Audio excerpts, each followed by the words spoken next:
21-22 noyabrda Türkmenistanyň Bilim Ministrliginiň gurnamagyna Ýagşygelli Kakaýew adynda Halkara Newit we Gaz Uniwersitetine ýaşlaryň arasynda robot tehnologiýasy boýunça bäsleşik geçirildi.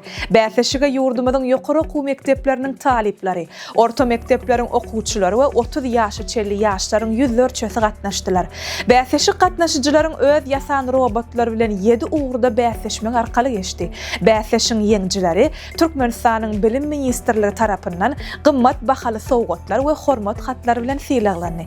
Iň esasy baýrak bolsa, bäsleşiň 7-nji ugry, ýagny Mission robot boýunça bäsleşikde 1-nji orun alana Ýüpekçi Hojalyk Jemgyýetiniň adyndan Kreliýaty High Combo 3D ölçekde çap edýän häzirki zaman gymmat bahaly printer gowşurly.